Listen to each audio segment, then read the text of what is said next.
Hello everybody and welcome to That's Football. I'm Mark Goldbridge, and you know what? I want your thoughts on this. I was doing a watch along last night for Portugal, and sometimes a comment just really resonates.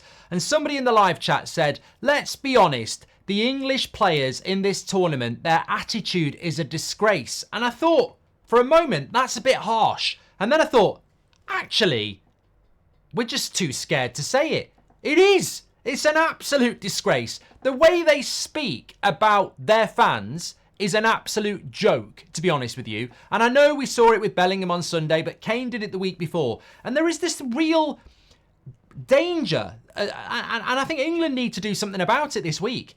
Who are the most important people in football? It's the fans. And yet there seems to be this weird cult siege mentality created within that Southgate England side, where it's them against their own fans.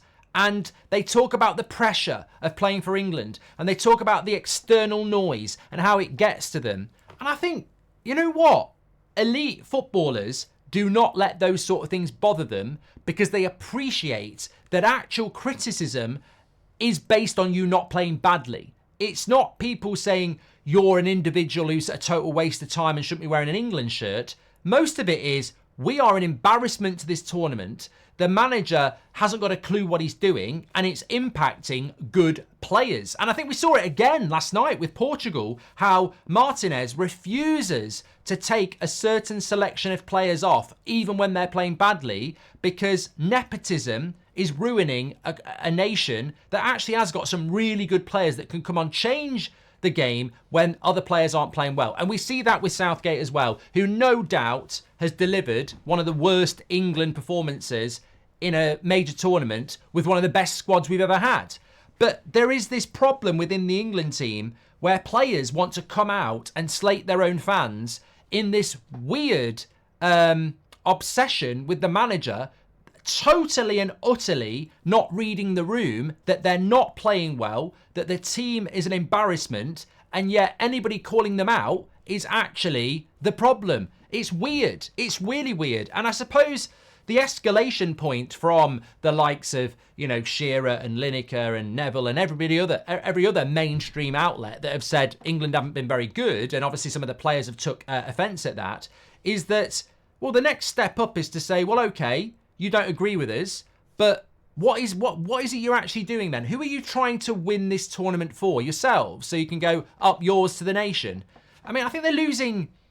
I think it's really dangerous what England are doing at the moment. And if I was working for the FA, I would be saying, we need to take a step back here, lads. We've gone too far. Like, we've gone really too far. Every interview, you're basically slagging off England fans or people in the media because they're calling you out for not playing well.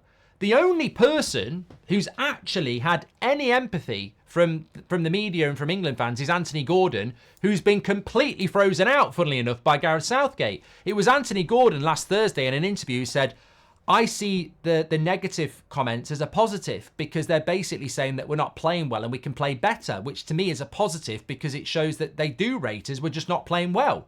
You know, very, very, very wise words from a young player. Can't get a minute in the England team now because Southgate's probably told him off. No, we're not meant to say that. You're meant to slag the fans off and say they're wrong for slagging us off. It's a weird mentality. And I think we'll beat Switzerland on Saturday. You know, I probably just said some good things for a few minutes and ruined it. But I've just got a funny feeling we will beat Switzerland on Saturday. But it feels like, you know, even when I read some of Bellingham's words, and I think Bellingham's a fantastic player, but, you know, Declan Rice has said stuff, Harry Kane said stuff. I like these players.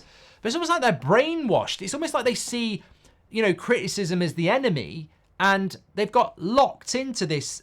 It's almost like an obsession, and it's not good for anybody to be obsessed about what other people think, especially when then people are being negative towards you. As an elite winner in life, you have to acknowledge the criticism, but realise what it is. You have to be your own biggest critic. And when you get criticism, you should look at it and go, right, what is that criticism? Okay, basically they're saying we're playing crap, but we've just won 6-0 and played the best football ever. Why? That's nonsense. Or you look at it and go, they say we're playing crap, and we are crap. We need to play well. But what we're getting from these England players at the moment is, they're saying we're playing crap, we are playing crap, That's not very nice. You know, it's weak. It's really, really weak. And I read some of what Bellingham said. And as I said, what a player. What a goal. Brilliant, advert for young players, for England, plays for Real Madrid, just won the Champions League. Brilliant player. Could have been winning the Ballon d'Or. Could still win the Ballon d'Or. But when he says this, people talk a lot. You do have to take it personally a little bit. We work so hard at the game. We come in every day. We work hard to put on a performance for the fans. Sometimes it doesn't go well, and sometimes it feels like there's a bit of a pile-on. It's not nice to hear. And I'm like, you play for Real Madrid. You played 30 games in centre midfield at 16 for Birmingham. These are not the words of Jude Bellingham. Why is he talking like this? It doesn't fit who he is. You're telling me that Jude Bellingham is reading Twitter and listening to Match of the Day and the criticism, and it's making him feel downhearted and it's ruining his game. Because that's what he's basically saying. He's saying that criticism is making the players feel bad. Bullshit. Bullshit. These players, from a very young age, have gone into trials, have gone into games, and had to fight amongst hundreds of others to be the one that got picked. They aren't weak. This is not normal behaviour to be coming out like Harry Kane did last week and say, when I'm a pundit, I'm not going to criticise people. This England team is locked in on being criticised. And it's hard for us when we're being... Bullshit.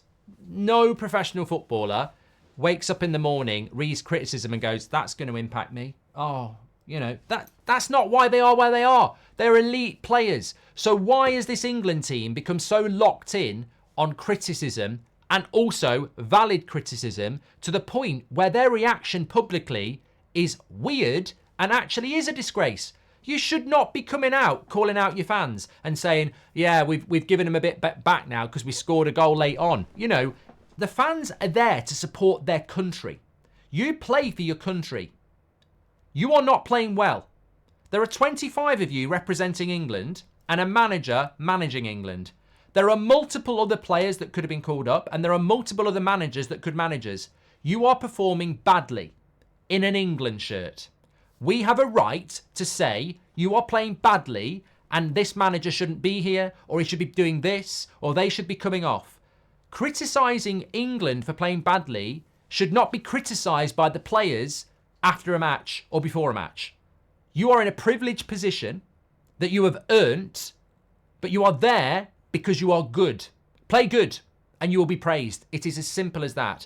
And also, in relation to the criticism, it is 99.9999% aimed at the tactical setup and the starting 11 and the substitutions.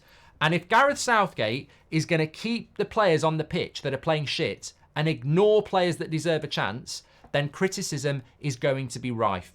If I was in charge of England this week, I would be getting the likes of Jude Bellingham and Harry Kane and these first team players in front of the cameras, and I would be speaking positively about England fans and how they understand at home and in Germany how these fans are, passionate, want England to do well. We haven't done that well in the tournament so far. We accept that. We know we've got to do better. We know we represent these fans all around the world, and we want to win, and we want to win for those fans collectively together.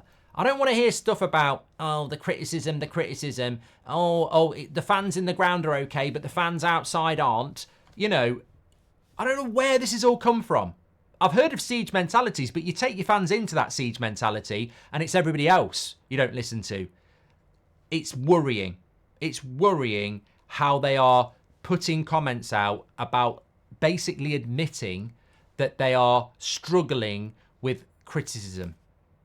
Well, welcome to the world of football. Welcome to the world of life. It is incredible. And what they need to do, the biggest PR goal they can score, and it's an open goal, is to come out and acknowledge that it's not been good enough. To come out and acknowledge that they want to be good. And to come out and acknowledge that everybody wants the same thing. We dream the same dream of winning the Euros. We want the same thing, winning the Euros. And that can bring everybody together. Because at the moment, it's wasted energy on valid criticism that they're letting get to them. And actually, they should be focused on looking in the mirror and saying, I've got to be the best of me.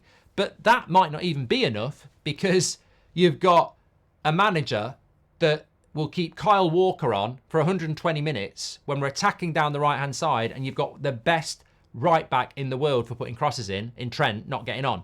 And you've got other players not getting on because he won't take certain players off. And we saw it with Martinez last night. You know, whatever about Ronaldo, but you've got João Felix, you've got Neto, you've got Ramos, you've got players you can bring on, and he won't do it. And no team is ever going to perform when it's got a coach that's scared of taking certain players off, whether they're playing well or not. Pep Guardiola would have no problem taking off Erling Haaland in extra time to bring Alvarez on if Haaland's not playing well.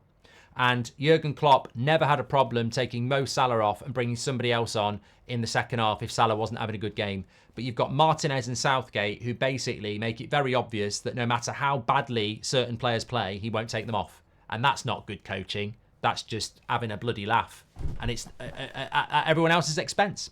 Get your comments in. What are your thoughts? Make sure you smash a like on this video and subscribe. Remember, we've got 2 more watch-alongs tonight. I'm really looking forward to Austria-Turkey. I think this could be a brilliant game of football.